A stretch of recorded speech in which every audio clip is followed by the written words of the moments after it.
I will start because it's a long sutta, and I want to make sure everyone understands the big background of the sutta, and the most important part is the implications of this sutta.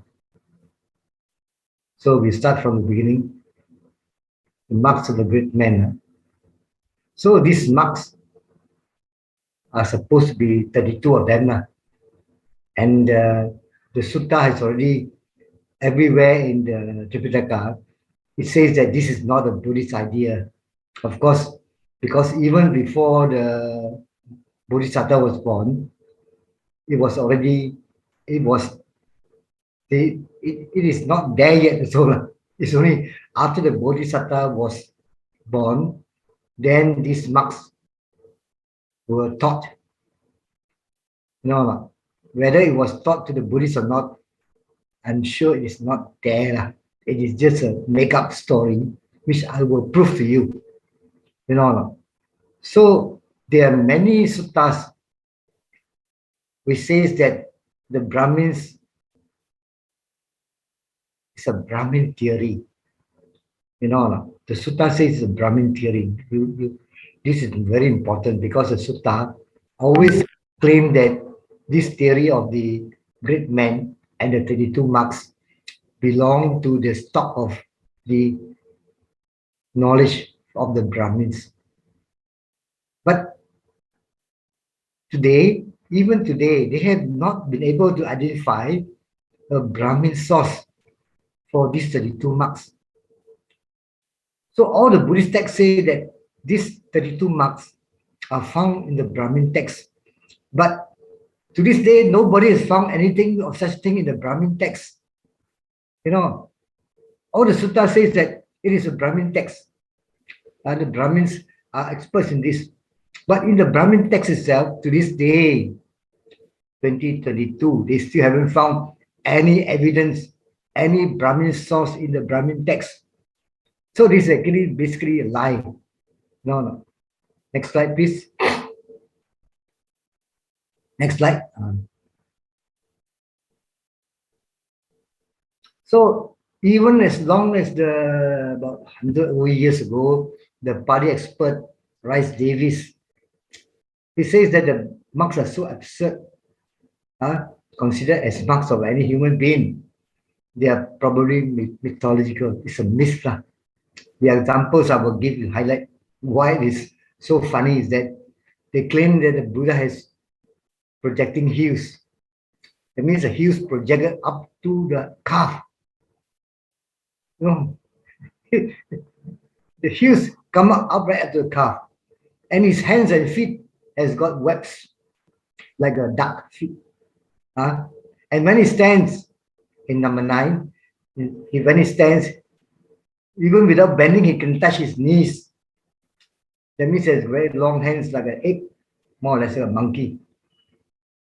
The worst is number 10, which is reeks of male chauvinism, is that his male organs are enclosed in the sheath. 27, because I highlight these are the main ones.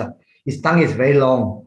So when he sticks out his tongue, he can touch his forehead with the tongue and touch both earlobes, described in the suttas itself, in those suttas which I mentioned earlier. And his head is like a royal turban. That means it is like a bum.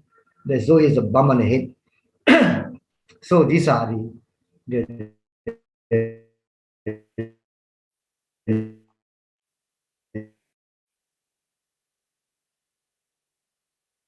description of the great man. It will make him very easy to recognize. So anytime you look at a Buddha, you can see his head or his hands are very long, you can recognize him. So let's find out from the sutta itself whether this is true or not. Next slide, number 3. Now the evidence is from the suttas, which is very clear. The Buddha, he's the head of the Sangha, so he also keep the Vinaya rules. He must keep them because he's a head. He's a set example. There's no such thing. He gives a Vinaya rules. Others keep it. He doesn't keep it. He himself keep the Vinaya rules that he sets. He does what he says what he does. This means the Buddha always keep his head clean shaven, and he wore robes like any other good monk. So the Buddha is clean shaven, and from the sutta, when the Brahmins see his head exposed, they will curse him. You know, they don't like to see a shaven head. So in the Sundarika Sutta, Sutta Samyutta Nikaya, he was sitting in the other side of the road, and his head was covered. He put the rope to cover the head because it was cold. So when the Brahmin approached him, the Buddha just take out the rope to see who is there.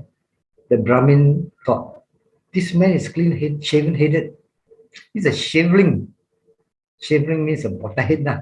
Very something derogatory. Nah. So in the Vasala Sutta, even the Brahmin Agika Paradwadla, he was angry at the Buddha when he saw him with a shaven head. So he called him a shivering, a wretched monk, an outcast. So this is a sutta whereby the Buddha taught about the outcast, you know. So on this particular subject, I also wrote a book to tell you what is an outcast and what is not an outcast. Because this person, Prasala Sutta, and also many Chinese to this day, they view the sight of a shaven head as inauspicious. Even the Chinese have that attitude, you know, especially gamblers. Kong means when they go and gamble Kong, they see the Kong like that. Next slide. Slide 4, please. So when he's making offering, he sees a shaven head, he doesn't like. Gamblers to this day, when they see a shaven head, also they don't like, and they curse the monk. So the overwhelming evidence is that the Buddha's head is normal. If he has got a head with a bump, they will laugh at him. So there's no such thing as a Buddha head is shaped like a turban. A turban means something that at the top there's some bump there. For the other marks also, we can see from the suttas that the Buddha is normal because not everyone can recognize him. When they see him, his appearance is normal. So the sutta in the Digha Nikaya, where the king Ajatasattu, where he has already repented because he was taught by Dr. Jivaka, the Dhamma, so he wanted to see the Buddha for the first time. So when he went into the pavilion where the Buddha was sitting, he just cannot even see who is the Buddha. He cannot distinguish any monk who is so abnormal. So he has to ask Dr. Jivaka to point out which of the monks was a Buddha. Because when the Jivaka became a Buddhist, he actually offered his mango grove to the Sangha. So those people who have gone with me to India, so whenever we go to what do you call the Vouchers Peak, after Vouchers Peak, we'll take the road and pass by Jivaka Grove. Another sutta in the Ambata Sutta. This sutta is about a Brahmin. Ambata was a Brahmin, and he was tasked with the job of going to the Buddha to find out whether the Buddha possessed these 32 marks. So he was an expert in the what they call in the Brahmin folklore. And when he met the Buddha, he just see this fellow is a monk. He's a recluse, shivering. So he just ignored the Buddha and talked what he liked, and he got very angry when the Buddha told him to that he don't talk so much because you have come here to find out something from me. Then he got angry and said, "Yeah, shivering, sham recluse. He's a menial. Menial means a manual fellow, black fellow. Offscoring of Brahma's food. Brahma's food, according to the Brahmins, the outcasts actually don't belong to any caste.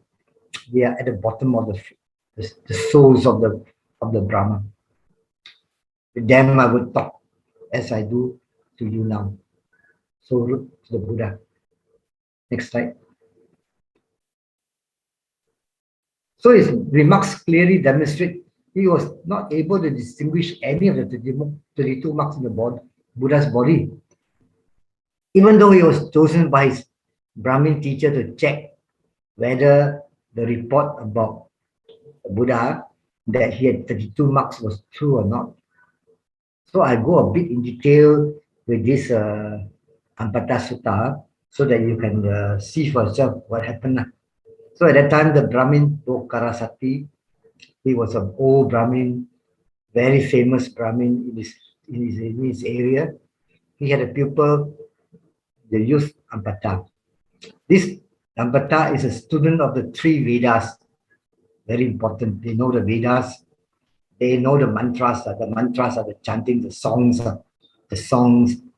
which was brought from the west around Turkey, Asia Minor. The Brahmins are basically Europeans who came to India and conquered the local people, and they more or less make the whole of India follow their religion of the Vedas. So this avatar, he is also perfected in the Vedas. He can expound the rules and the rituals, the law of the sounds and meanings, and the oral tradition with philosophy, and especially in the marks of the great men. And he was admitted, except by his master in the three Vedas with the words, "What I know, you know.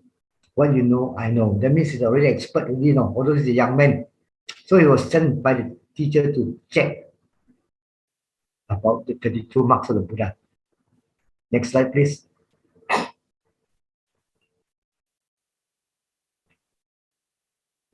So he said to Ambata, the teacher spoke to the student, "My son, ascetic Uttama, has come to our area. He's now staying in the jungle in Kala. And concerning this blessed Lord Buddha, a good report has been spread around him. Now you go and see the ascetic Gautama, find out whether the report is true or not, correct or not, whether he's as they say or if not as he say. In that way, we shall put Reverend Gautama to the test." So this young man said, "How can I find out whether the report is true or not?" So according to the tradition of our mantras, our songs, the songs of the Brahmins, Ambata, the great man who is possessed of the 32 marks of a great man, that means the physical marks, has only two courses open to him. So he lives a household life. He will become a ruler, a righteous, wheel turning. Wheel turning means he follows the wheel of the law, righteous monarch. Next slide. He's a conqueror of the four quarters in four directions. He established the security of our realm, and he possessed 7 treasures. I will not go into what is this treasure, woman treasure, elephant treasure, all those things.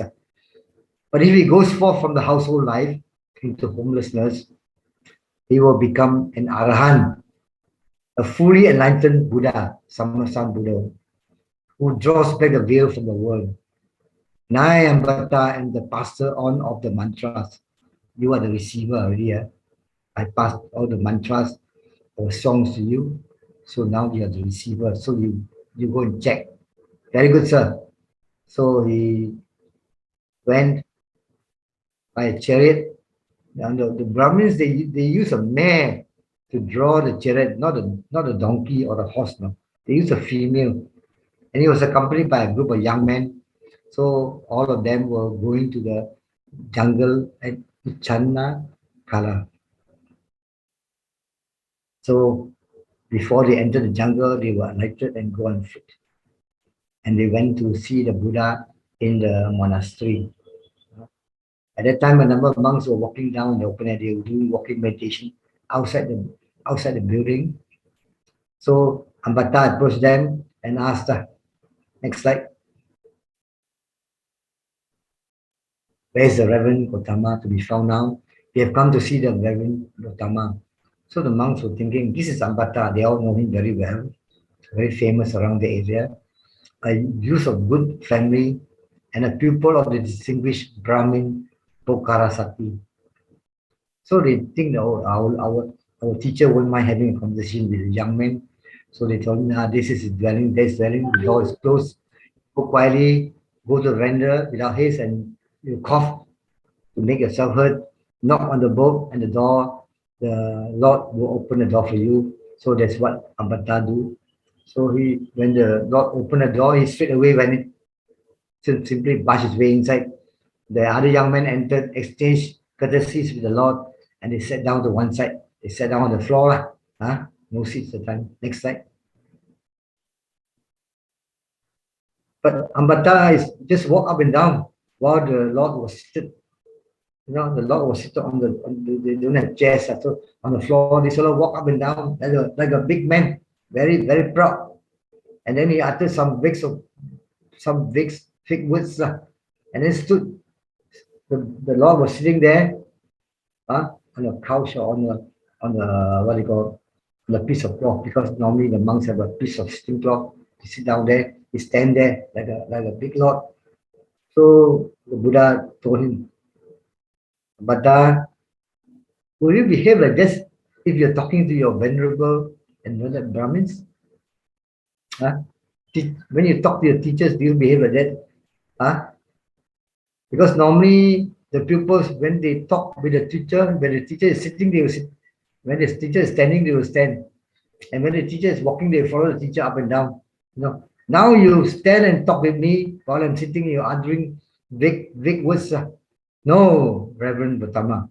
A Brahmin should walk with a walking Brahmin, stand with a standing Brahmin, sit with a sitting Brahmin, and lie down with a Brahmin who's lying down. But as for those shaven little ascetics like you are, menus, black scarrings from Brahma's foot, at the bottom of the Brahma's foot, all the black dirt. With them, I'm fitting to speak just as I do with the Reverend Gautama. So he replied very rude, no, offensive words to reply. He's supposed to see the Buddha, but the moment he see the Buddha, I think he don't like to see the shaven head. That's what Brahmins are, just like gamblers among the Chinese. Next slide, please. So the Buddha reminded him, he has come to seeking something. You come to me for something, otherwise you won't come. So when you come for something, you must listen attentively, don't talk rudely. So when the Buddha said that, he became more angry and started to insult the Sakyan clan. Even the clan also he insult, calling them rough and violent of menial origin, who do not honor, respect, and pay homage to Brahmins. So this was the first time Ambata accused the Sakyans of being menials. Normally he accused the monks only.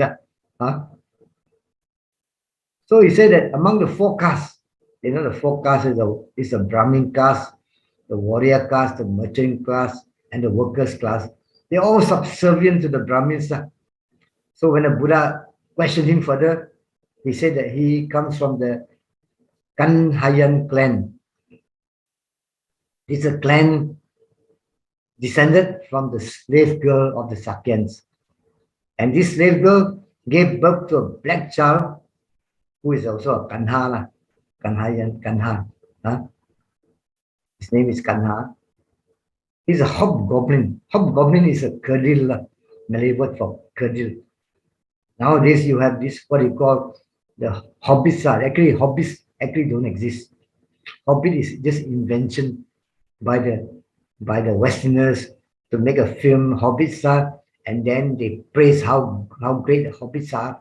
Actually, among the human beings, the kerdil is basically very short, a midget. And normally in Malaysia, so there's no job for them except as actors or beggars. So those are called kerdil, not hobbit. Don't use the word hobbit, because hobbit is not an English word. It's invented by filmmakers. That's why I don't use the word hobbit. You know, these are basically midgets, or kadil, Malay word. This is how it was in former days. So the Sakyans were the masters, and this Ambata was descended from a slave girl of the Sakyans. You know, so it must come as a great shock to this young man. So when he learned about the ancestry and the fact that Buddha said the Brahmins have no spiritual attainment at all, you know, they just learn how to memorize the book and then chant in public, just like some monks of today's. Yeah. So Ambata's pride was humble. He became more humble. After he became humble, then things began to change. Next slide, please. So this sutta also appears very funny. Huh? Sometimes so angry, now he humble. And after he became humble, then descending from his lodging, he followed the Lord. He started to walk up and down. And when he walked up and down, Ambata also walked up and down, follow him. And as he walked along with the Lord, while he's walking, he can see the 32 marks now. Earlier, he's standing there, he cannot see anything. He began to look for the 32 marks of the Buddha's body, and he could see all of them, except two. Now, these two that he couldn't see are the genitals, sheath genitals, and the large tongue. The Buddha has got a tongue which can reach his forehead and lick the ear, so all this and that. So ridiculous.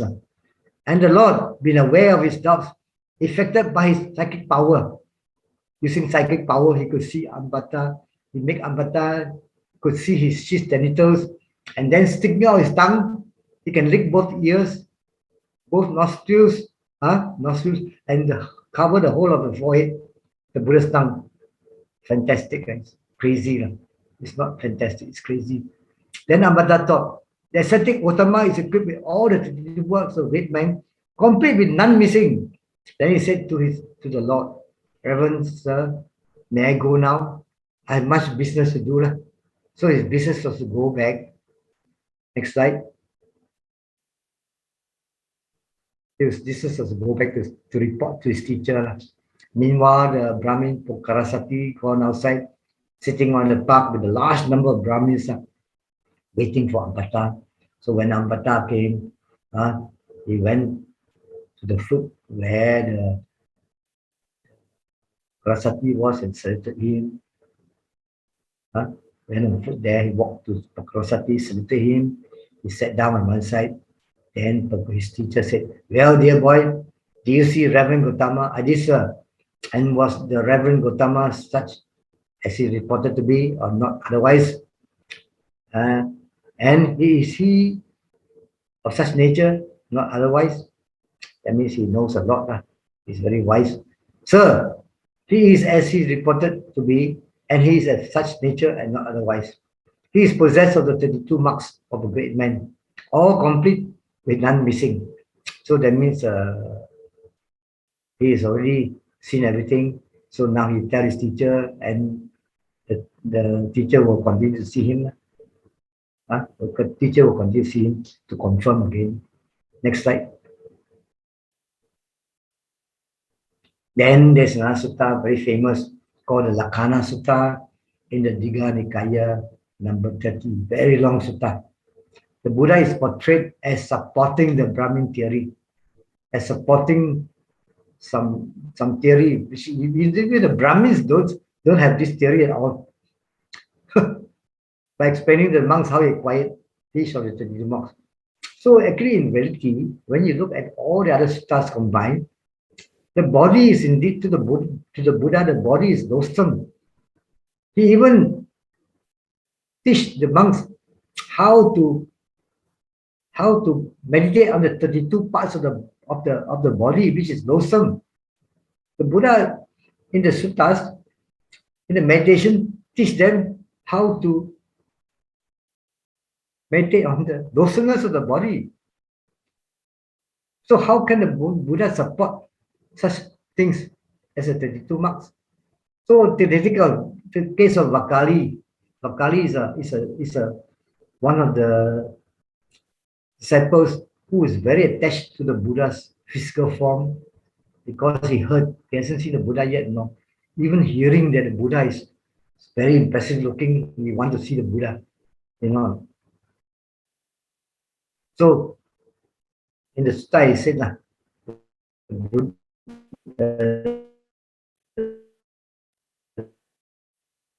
Kali said, for a long time, when and I haven't been fit enough to do so. So the Buddha admonished him, saying that, enough, Kali. Why do you want to see this foul body? This body is foul body. One who sees the Dharma sees me. One who sees me sees the Dharma. This is a very famous phrase of the Buddha. One who sees the Dharma sees me. So we don't look at the physical body. We see the Dharma that the Buddha teach. One who sees me sees the Dharma. So when we see the Buddha, we see that this is the teacher of the Dharma, the one who brought the Four Noble Truths and the Noble Eightfold Path. For it is when he sees the Dharma that he sees me. Only when you see the Dharma, you see the Buddha. And it's only when he sees the Buddha that he sees the Dharma. So those people who have already seen the Dharma, they see the Buddha as a personification of the Dharma, not as the 32 marks. The Buddha is a personification of the Dharma. So when we think of the Buddha, we think of the Dharma. We don't think about how his forehead looks, or how his hands looks, or how his face looks. So we don't even need a Buddha statue to remind us of the Buddha. But laymen, normally, they like to see beautiful things. So those people who are very smart in making money long ago started to carve Buddha statues that look like Apollo, that looks like a Greek king, all that to attract the people. So from the Buddha's, what the Buddha says is highly unlikely that he could have preached a discourse supporting the 32 marks and also giving the reason why he got the 32 marks. Yes, these people have forgotten about the paramis. You know, you have to perfect the paramis to become a Buddha. So the paramis even are ignored at the expense of the 32 marks. It is a sabotage against the Dharma. Next slide.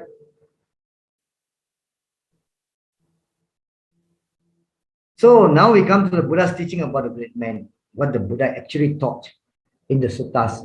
So in the Samyutta Nikaya, about the wheel-turning monarch. So when the Buddha talked about the wheel-turning monarch, he doesn't even mention about the great man. That means the wheel-turning monarch is not a great man. Although the Brahmin theory says he's a great man, the Buddha never mentioned anything about great man when he talked about the wheel-turning monarch. And this wheel-turning monarch, after he dies, he's reborn in the heavenly world, enjoying the heavenly pleasures. Still, he does not possess four things. These four things, he is not yet free from hell. He is not free from the animal realm, the ghost realm, or the woeful planes. That means he is not free from apaya, the four woeful states. So that even though he's reborn in the celestial pleasures and born in heaven, after that, he still has got to, he can go to any of the four woeful states. Yet a noble disciple, this means a Sotapanna, who lives on alms food, he wears red robes. Yet because he possesses four things, because of these four things, he is freed from hell, animal realm, ghost realm, and woeful planes forever. Whenever he's reborn, especially the Sotapanna will be reborn 7 times.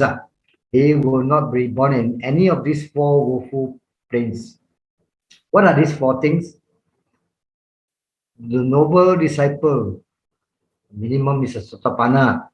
He possesses unshakable confidence in the Buddha, unshakable confidence in the Dhamma, unshakable confidence in the Sangha, and he possesses virtues, which are dear the noble ones, praised by the wise, leading to concentration.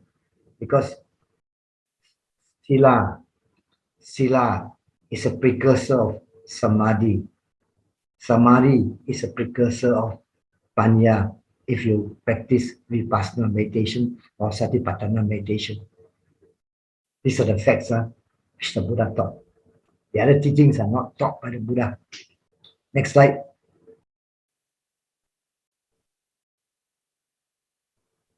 Thus, because between obtaining sovereignty over the four continents, between the two things, and the other one is obtaining the four things.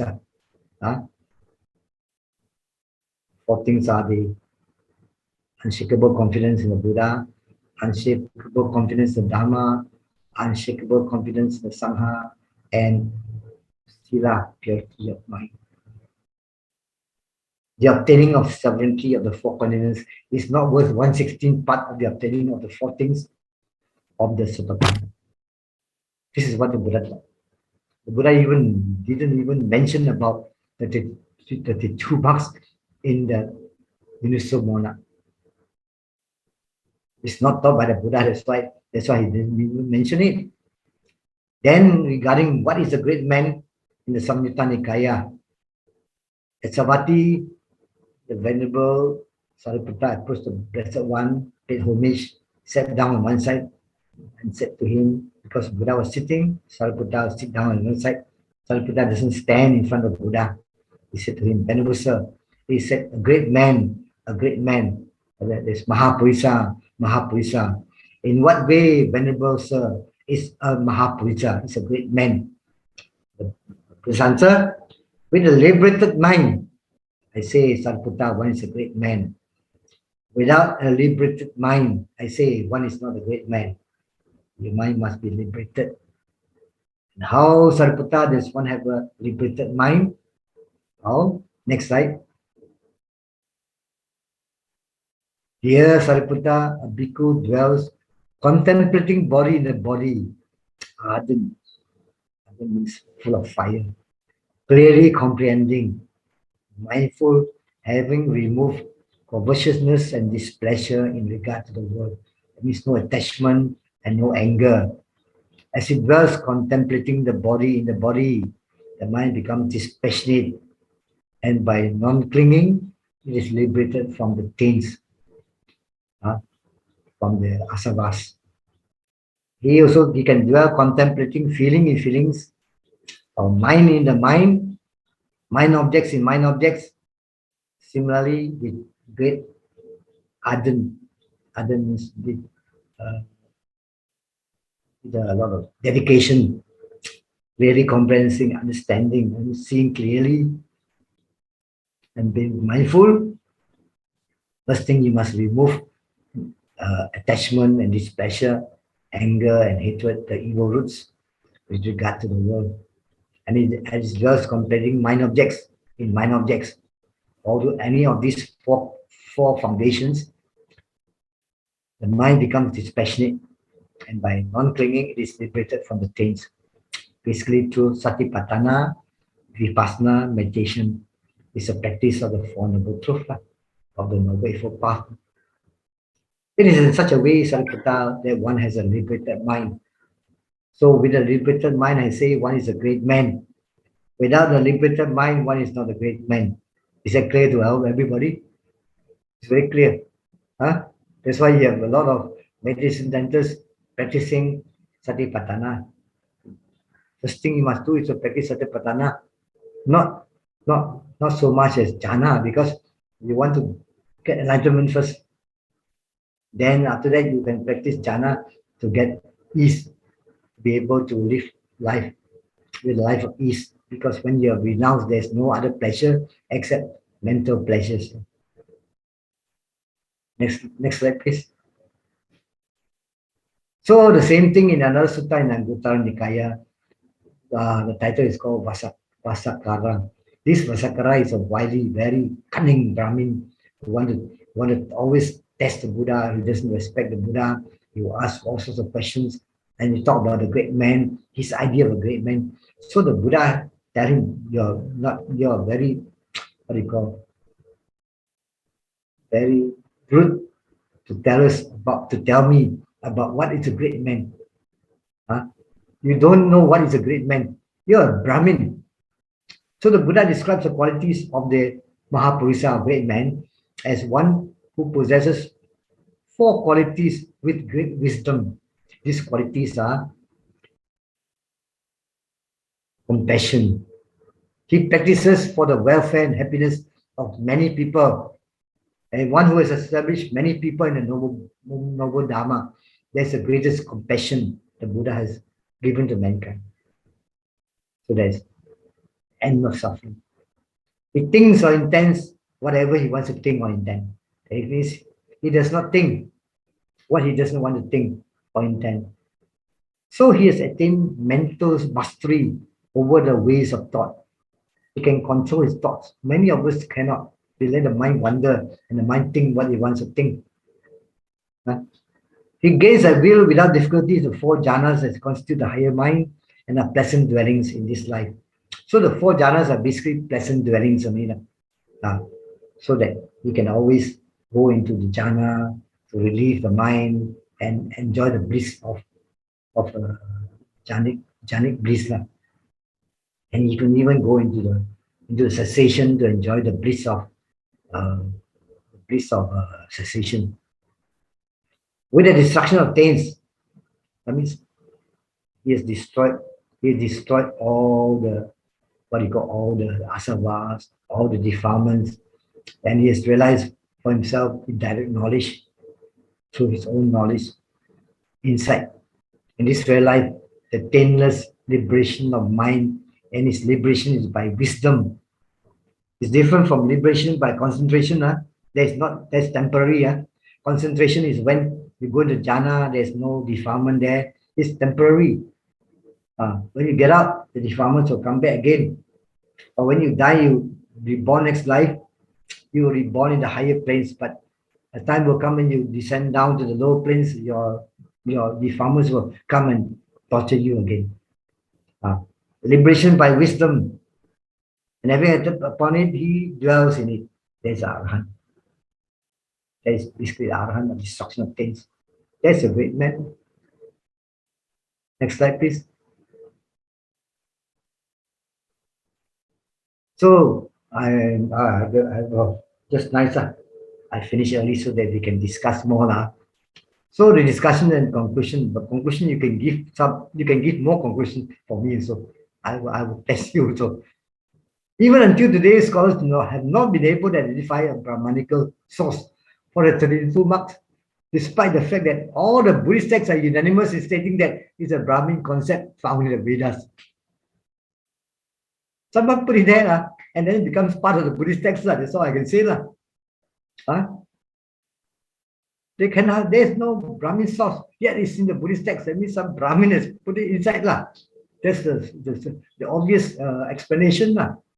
On the contrary, we have many early suttas, especially from the Sutta Nipata. Sutta Nipata is the oldest one where the Buddha speaks it like a poem, like poetry one. So one of the early suttas, in fact, the earliest one is from the Tissa, Metaya, Manava, Pucha. Manava means young man. That means a question. Pucha means question.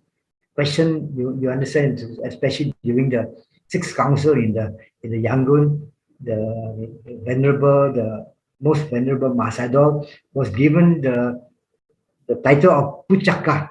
Puchaka means questions. He asked questions about the Tripitaka, and the sutta, the Sayadaw, the other Sayadaw, famous Sayadaw, Ningun Sayadaw, answered the questions. So Puchaka, questioner. So this young man asked a question about the great man, and the Buddha's answer is that one is a great man when one becomes an Arahant.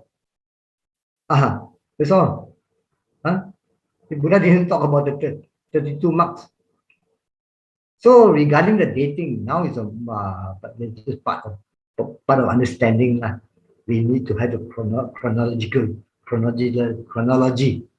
So when you say something, most of most important is now we are actually in the fourth dimension, space and time. Space means the three dimensions of space.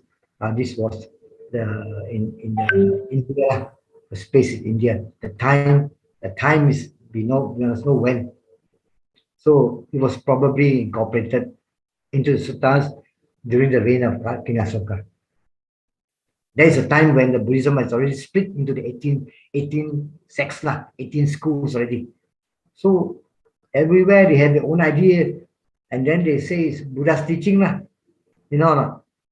So also this is a period when Buddhism enjoyed royal patronage. For the first time, the whole of Emperor Asoka, the whole of India is under a Buddhist king. So the Buddhist monks have got a lot of privileges and a lot of prestige also. So many young Brahmins, they say there's no difference. But we are also renunciate, so we join them, we get good food, we enjoy ourselves, we get prestige, and some of them even became royal advisors. They can advise the king because normally the king is a layman. So these are the Brahmins who are able to unpull the king using the what you call the using their position as advisors. Do you know or not? When Emperor Asoka wanted the Arahant Moggalliputta to come, the Arahant refused to come because there's a lot of trouble among the among the Sangha, the various sects trying to gain favor from Asoka. Some of them didn't even hold the hold the fortnightly recitation of the Vinayaru, you know, which they didn't hold it because monks every fortnight is a rule they must confess, during the Patimokkha ceremony. The monks didn't hold it, and these Brahmin monks didn't hold it. The pure monks complained. The Brahmin monks say they don't want to hold it with us. They are very proud. We want to hold, they don't hold. So Asoka sent a minister there who got to execute the pure monks now. So after Asoka was a lot of remorse. Some people say you're responsible because you're the emperor. Some people say you're not because you didn't kill them. The minister killed them. So Asoka got a headache and he has to ask many times for Moggalliputta Tissa, the Arahant, to come. Finally, because of the problem among the monks, Moggalliputta came by boat to Patna, which was what they call Pataliputta, the city of Pataliputta. And he has to wade into the river bank to welcome the Arahant. And this is the Arahant Moggalliputta Tissa who held the third council. Of course, in the third council, this thing hasn't clicked in yet because the Arahant is there. After the third council, when he went to Sri Lanka, this Brahmin monks started to add in because the Sri Lankans actually don't know very well about Buddhism. They don't know the Tripitaka, they are new to it. So probably around Sri Lanka at that time, the Brahmins added in slowly, and by the fourth council, when they want to write down, these suttas were added in. So probably the root is during the Asoka's time. So they joined the Bhikkhu Sangha and they had the opportunity to market themselves as royal advisors because they know a lot of folklore among the people. Even though it's a Buddhist country, but still Brahmanism, the folklore is still entrenched in the mind. Just like the Muslims are entrenched in the mind. All this are thinking. Wrong views are easily entrenched. Right views, very easy, people forget about it. Because the right view is normally people who are wise, have the conscience, always thoughtful about the Dhamma, they have the right view. Once you forget the right view, very easy because you forget the Dhamma and enjoy the roots of ignorance, greed, hatred, ignorance will come very fast.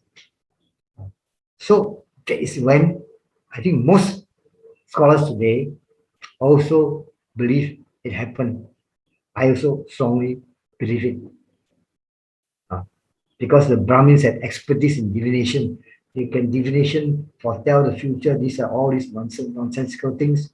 So they introduced the 32 marks to cement the supremacy among the Buddhists.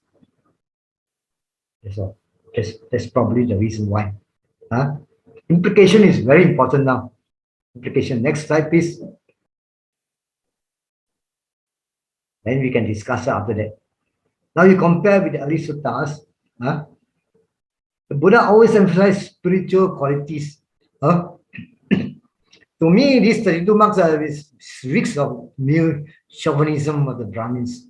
When you talk about the what do you call the mere organ, the lingam. This today, even to this day, the Hindus always worship the lingam. It's a strength to them. This is real chauvinism in action. The chauvinism is not the Sangha. I'm going to explain to you why. So in the wheel turning monarch, when the Buddha declared the Sotapanna, now the Sotapanna is superior to the wheel turning monarch. The Buddha himself said that whether the male or female, the Sotapanna is superior. So don't talk about shamanism in the Dhamma. The Buddha has never preached shamanism. The monks were ignorant. To this day, we have many of them, especially Westerners, the concept of women's rights. Even in Malaysia, they want to revive the Bhikkhuni Sangha. They are basically ignorant of the Dhamma. Because the Sotapanna can be a male or female. Don't talk about males, talk about Sotapanna. It's superior to the wheel turning monarch. And the wheel turning monarch, the Brahmins claim is a great man. What type of great man is that? So when the Buddha declares this, it's very important that it is in accordance with the Four Noble Truths. Impermanence, suffering, non-self. Look at the Buddha when he grew old, 80. He can't even walk properly, he's complaining all this.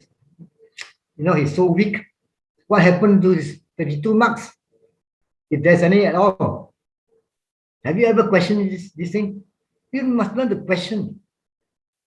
When you have doubt, you ask questions. I have great doubts long ago about this. It's only as I learn more of the Dhamma and read more from the suttas, now I have very clear that this 32 marks is actually mere chauvinism of the Brahmins, not chauvinism of Buddhism. There's no chauvinism in Buddhism. That's why the Buddha said the Sotapanna, male or female. In fact, eventually they will become arhants after 7 lives. Then they become great persons already. In fact, the reason why the Buddha allowed women to join the Sangha is to give them the opportunity to practice the Dhamma, the Four Noble Truths. At first, the Buddha said no. 3 times when Ananda, on behalf of the female Sakyan ladies, asked the Buddha, sir, please allow the woman to join the Sangha. The Buddha said, no, don't talk about it. 3 times. The 4th, then Ananda was very smart. He asked the Buddha, are women capable of attaining arhanship? The Buddha said, yes, they are capable. Then why won't you ordain them? Ordain them now. So the Buddha on the spot ordained. Certain things, because the Buddha never thought about it, so it's not obvious to him. But when he thinks about it, implication, he take action directly. That's the reason why the Buddha allowed women to join the Sangha, to give them the opportunity to practice the Noble Eightfold Path, leading to arhanship, thereby becoming great persons. There's no more great men already. I changed the word to great persons. Mahapurisa becomes great persons. So the Bhikkhuni Sangha is now extinct. Many monks say that, oh, the Sangha, the is very, what do you call it? What's the word? Chauvinistic, male chauvinism. The monks, the old monks, they're scared of the woman. So they have ordained the female seminary and they bring in Mahayana, everything they make in Bodh Gaya, and they ordain them, and they wear the robe, proudly wearing the robe. Extinct, no doubt, extinct. But you can still practice aspirant. You want to be a great person or you want to be a nun? You want to be a great person, you practice and renounce the world by becoming preceptor. If you want to renounce, you can be. Renunciation doesn't mean wearing the robe. Renunciation means you give. So these are basically what we call sayalila. So they renounce the world. They go and practice satipatthana, vipassana meditation under the guidance of competent masters. You make sure you get a competent teacher. Don't simply get any Tom, Dick, and Harry. Any monk who claims he can teach, don't listen to them. And then eventually, if you practice hard enough, you have the parami, you can attain path and friction, even becoming a sotapanna. You don't have to become an arahant. You become a sotapanna. The Buddha said after 7 lives, you attain arahantship. Then you become a great person. This is all in line with the Dhamma that the Buddha taught. So there's no chauvinism in the Vinaya rules. The Vinaya rule says that all the nuns that pass away because no one wants to become a nun. So eventually it died out. So there's no nunhood. So to this day, you cannot become a nun. You cannot revive it. Something is dead, cannot be revived. You know or not?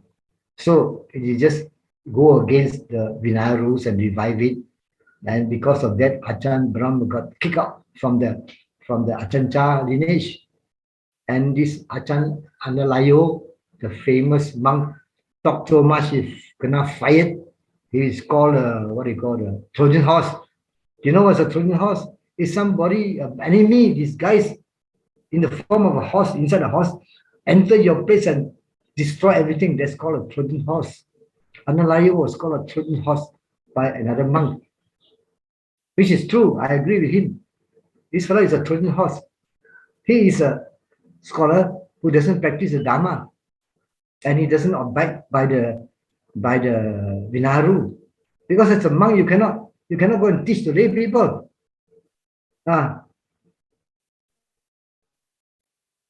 You must teach the Dhamma to the young monks, and then they become Dhammacharya. In the Vinaya, a monk who hasn't got a Dhammacharya or understanding of the Dhamma is considered uneducated.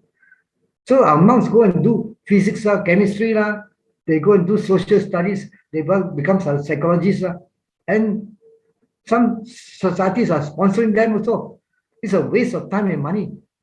The monk should learn threefold: Tripitaka, understanding of the Dhamma, practice of the Dhamma, and attainment of the Dhamma. Threefold: understanding of the teachings of the Buddha, practicing the Noble Eightfold Path, and attainment, the stage of attainment. Then he's got these 3 qualities. And they eventually become great persons. A great person is a Arahant. So the Sotapanna, the Buddha has already taught that after 7 lives, eventually that Sotapanna will reach the status of the Arahant and pass into Parinibbana. That's when they become great persons. Is it clear or not? It take a long time for me to go through this and bring out all the implications. We can discuss about this now, since it's already over. Yes. Okay. Now time for discussion.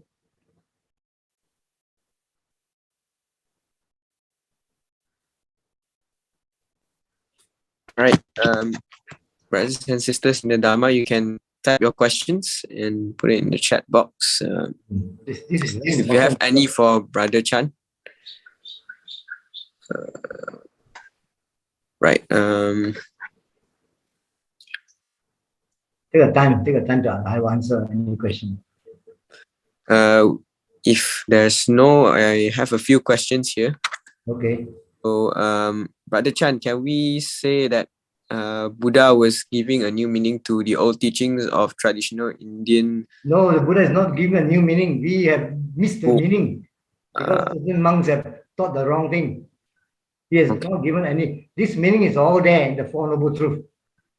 That leads to aranship and freedom from all kinds of suffering. Then you can call that person a great person. It's all there. It's only all these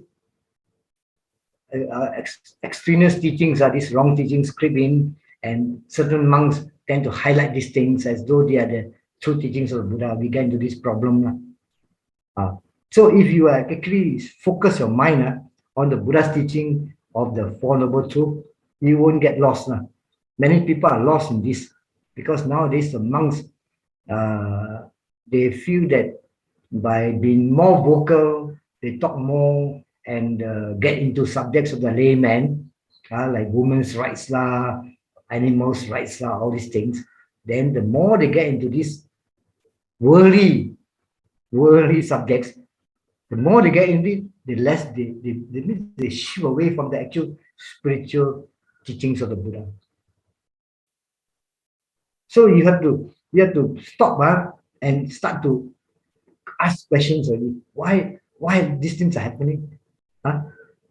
And then there's a clash between two camps. One camp is pro bhikkhuni. The other one is not pro bhikkhuni. They are not anti because there's nothing to fight against because there's no bhikkhuni order. So they are not anti bhikkhuni because there's no bhikkhuni order at all. You get it or not? This pro bhikkhuni are inventing something controversial, then become famous among the lay people. Whereas the other side is just don't know what is going on. So this is some teaching which is not acceptable. It's against the Vinaya, the Dhamma and Vinaya. That's all. And this what do you call, pro bhikkhuni order, they don't understand. So they've got it wrong. So they think that the Vinaya, all the senior monks are chauvinistic. They accuse them of being chauvinistic because they are caught in the worldly sense. It's a worldly idea of chauvinism. Actually, there's no chauvinism in the Dharma. Because we have the perfectly enlightened person, how can he be a chauvinist? Then he's not enlightened at all. He goes against the grain of the Dharma. If the Dharma is chauvinistic, it cannot be the Dharma. There's no equality. So equality is in the Dharma itself. There's no point talking about equality. Equality is a worldly idea. So if you say not equal, we compare with animal, you're more equal than animal. This is the world like that one. There's no equality in the world, but there's equality in the Dharma. So when you practice the Dhamma, equality becomes more clear to you. Well, you're chanting together with the females. There's no dog there. So the dogs are not equal. Maybe we bring in that, they are finished. How come we don't allow dogs and cats to come and chant the Dhamma? Have you ever thought that? Humans are more equal than animals. It's a law of karma that everything is not equal in the physical world. So when you come to the karma, it is what you call the samsara. In samsara, nothing is equal. It's only in nirvana, everything is equal. I look at it that way because I've been following the Dharma for so many years. Now 81 already. I've survived past 80 already. I still keep on going until if I can survive, I still keep on going and teach and bringing, because today's message is very hard one. I very punch it, give a punch on this. Normally people don't talk such things. No better there to question one. I don't care. I punch it because I can see it's wrong. The Buddha never teach such things. So the bhikkhuni order died a natural death. So someone who has died already, you want to revive. What is the meaning of this? Because women, being a woman, most of them are involved in the worldly affairs as housewives, and those there are few women who have the time to go and practice. So there's advantage. But in this modern world, the woman has got more freedom. They self-sufficient. They don't have to depend on a man. So in fact, in the meditation centers in Burma, since I've been going to Burma for many, many years, of 30 years already, there are more women than men who are practicing. So eventually there will be more great persons. Whether male or female doesn't matter. When you become a great person, sex is not in already. But these great persons were formerly from the female sex. So the female basically has less physical chance of practicing, but mentally they are more prepared than the men, because the men are more involved in worldly affairs, in politics, in trade and industry, in finances, everything men want to be in charge. So the trend is that educated female nowadays, more of them are going to overseas, Burma or Thailand, to practice. Sri Lankan is less of them go, because Sri Lankan is not so strong in the meditation, in the side of meditation compared with Burma, because I think it's basically because of the Western influence. Sri Lanka has got a lot of Western influence compared with Thailand and Burma. These are the conditions. Some more? Any more questions? You try to remember, because once you get into this, you have a different frame of mind. You think differently already now. Yeah, I think we do have a couple more from here that I've just received. So apart from the 82 marks, Brother Chan, can you explain what it means by 80 minor characteristics of a great man? Minor is more important really. The 32 marks are there. The minor is more of the same rubbish. 32 marks is good enough there, where they make the Buddha explain how he got the 32 marks. The minor marks is worthless. I think it's not worth a 1 cent. It's like, to me, it's worthless. Waste of time. Waste of time to learn these things. It leads nowhere. It leads you to get more ignorance. That's all. It is written by an ignorant person, so you learn more ignorance. Go to the deeper, go to the early suttas, especially Sutta Nipata. Sutta Nipata is the earliest one where the Buddha, where the sutta is given in verse. It's very hard to understand. So if you forget about the 32 marks and concentrate on the quality of the mind, you're on the right track. From John. Okay, the last one is, can we conclude that in terms of Buddhism, Mahapurisa is an Arahant? Yes. Mahapurisa. The Buddha himself said, Arahant is a Mahapurisa. So Mahapurisa is Arahant. If there's any word for Mahapurisa, because there's no such term for Mahapurisa. It's because of the Brahmins come in this. But the Buddha used the word great person. What is a great man? Great, in the sense, without any physical connotation. Don't add in the physical thing to the Mahapurisa. Add in the mental quality. That's a Mahapurisa can be even a dwarf, because there was one Arahant who is very short, about 4 feet. He's foremost among those who can preach Dhamma, one of them. He praised them. He doesn't look at the physical qualities, whether you're good looking or not. In fact, the good looking one's more problem, because when I was in Morbi many years ago, there was an American fellow, very handsome. I think he's a mixed, half Negro, half white. He's good looking as a sportsman. He went to hide in the center because a lot of white women chase him, because they are more interested in sexuality, the white woman. So he escaped from them, but he cannot practice because he's also a sportsman. He cannot sit. He sit down. His legs are too much muscle, so he cannot cross the leg. So it's a disadvantage. actually to be a sportsman is actually a disadvantage when you grow old. Also, a lot of injuries, all this and that. So it depends on what you want lah. You want spiritual or material lah. It's basically your priorities lah. If you prioritize your physical one, up to you lah. This is your own choice. But if you have come into contact with the Dharma, which is not easy, and as you grow older and older, you can see your physical qualities declining, physical aspects declining. Then you, for example, the mind becomes important. Development of the mind, mental culture. That's why I teach some of them who are 70. Some of them cannot lah because they have no habit. They habitually think about the body, think about food, think about drinks, and think about motor cars and money. So habitually the mind is what you call unwholesome. So it's very hard for them to practice mental culture. Just like the sick man cannot do running also. So if you are physically weak, you cannot do physical exercises, but you do it slowly. Only then you become better. But when you reach the age of 70, there's no chance for you to attain any enlightenment or even what you call insight knowledge. Also, is very weak. It's weak because the mind energy-wise is weak. Virya is poor. Mental virya. I'm not talking about physical virya.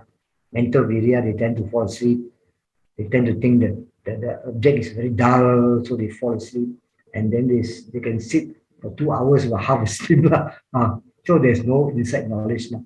They appear to be sitting there for 2-3 hours. That's all. But insight knowledge is very weak. It's only those young people who practice very hard. They sit 1 hour, walk 1 hour, sit 1 hour, walk 1 hour to balance the faculty. Then the insight is very strong, especially young people. More questions? Yeah, I think we have one more and then we'll go to the sharing of merit. So there's a question from Gina E on Facebook. Brother Chan, do you mean to say a monk is not supposed to teach Dhamma to lay people? I think that's the gist. Dhamma, not Dhamma. Dhamma means what is not taught by the Buddha, they shouldn't teach to the people. The monk is supposed to teach what the Buddha taught to them, and then they're supposed to spread his message. You cannot have your personal opinion and view. As a monk, you're bound by the Vinaya rules. True or not? You cannot preach about it's good to have a war. You cannot tell people like there's one monk who was talking about warfare. That is justified. He got a firing. You know who? Because Bodhi talk about war and justification for war. He cannot fire by the monk. He shut up. You are a man of peace. You're teaching the Dhamma for purity of mind, no anger. How come you justify war and some more preach to people? That's wrong. In the older days, where the Buddha is there, the Buddha will kena some punishment. There are certain rules they cannot get out. You want to be war, become a weapons expert, all that. There's a business about. You're a monk, man. You've taken the vow of monkhood. There are certain standards. But once the Western monks start that way, other people follow, and the Buddha is not around to censure them. They continue until another monk censure them another senior monk, especially another senior monk who is also a white man. He censured the fellow, they completely shut up. And regarding the nun, the present day nun or the bhikkhuni, another senior monk censured Analayo is shut up already. Actually doing him a favor by censuring him. Maybe most people don't agree. That's your problem. Because in Buddhism, it's not everything must be unanimous. It's the Buddha's teaching that is unanimous. Be very clear about it. Many of you don't understand this. I think maybe you will not talk properly or whatever. There's no such thing as only the Vinaya rule is unanimous because it's taught by the Buddha. And when you enter his Sangha, you have to abide by the Vinaya rules. Just like in Malaysia, we have to abide at the local law. Huh? Any more questions? I don't think there is. So, thanks, Brother Chan, for the very informative talk today.